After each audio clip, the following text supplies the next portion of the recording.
Hey guys, how y'all doing today? Good. That's what's up. That's what's up. I'm going to give a speech today to you guys, and the purpose of this speech is to talk about recovery and making the choice of recovery every day. I've got a quote here for you. When I was growing up, I never thought I would be a fiend ever. My life's tumultuous, it's never getting better. Another abscess from my arm is getting severed. My exquisite vision, depiction of dereliction, livid living conditions, malicious on a mission. All these green tree cops, look, they all know me by my first name. Paramedics had to revive me, this ain't a game. I worn the same clothes for like the last 10 days. And that's an excerpt from Kalichi, a song that he wrote called Drug Addiction. And I thought that was pretty accurate. What do you guys think? Pretty accurate description? Amen. Yeah. Also, I've got another quote here from Muhammad Ali. He once said, "It isn't the mountains ahead to climb that wear you out, it's the pebble in your shoe." Mm-hmm.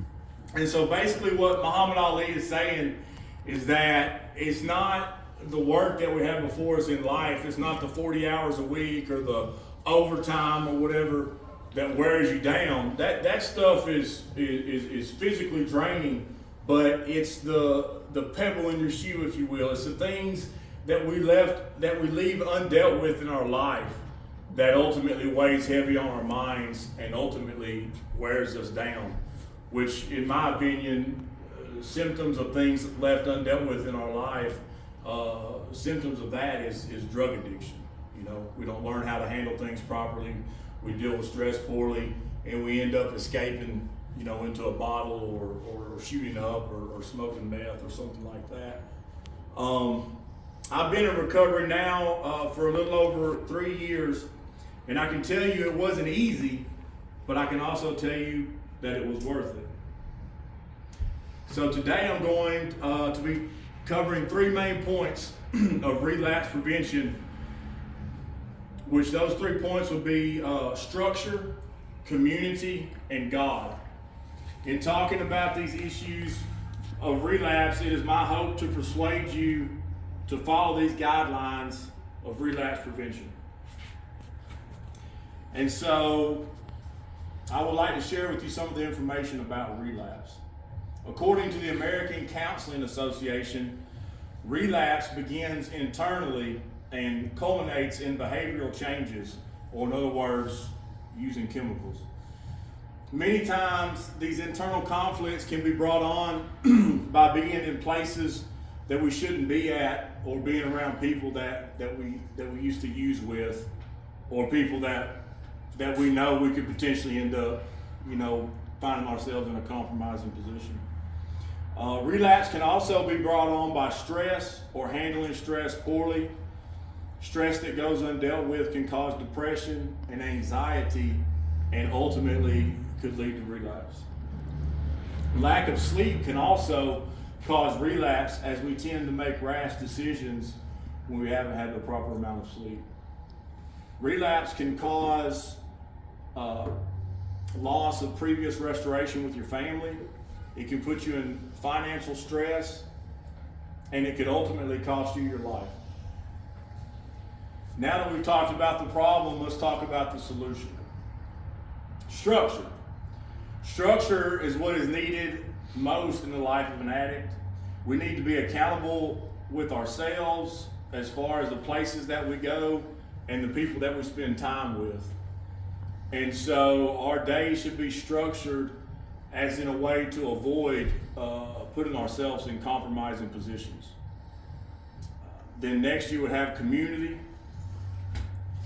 We need to be plugged into a church. We should also be involved in small groups and Bible studies. We also, it should be also that we make purposeful plans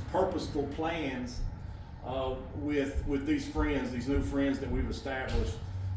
You know, going and doing things that we like to do that are of a positive nature. And then lastly, God. We need to seek God with our whole heart and talk to Him regularly about what is going on in our lives. Ask God to help you. Ask God to continue to heal your heart and quicken your spirit. Reach out to God and He will comfort you. Amen. So now that we've talked about some aspects of recovery, let us visualize what that looks like. Well, first of all, you'll be able to spend time with your loved ones, and y'all will all actually enjoy that time spent together, you know. You'll no longer have to manipulate circumstances. You'll no longer have to manipulate people, the people that you love, in order to get what you need, because you'll actually be able to hold a job and possibly, if you choose so, to pursue a career. You'll have a community of real friends, and you can go do normal, regular stuff, like catch a movie, go on a date, go to Six Flags. The police won't be looking for you. You can do all these things and not have anything to worry about. The sky's the limit if you don't have a habit to support. Amen. And so I would like to personally challenge each one of you today to consider taking your recovery seriously and not put yourselves in harm's way. Make a conscious effort to structure your life in a way that insulates you from relapse. And remember this quote by Katie Sebring: though no one can go back and make a brand new start, anyone can start from now and make a brand new beginning.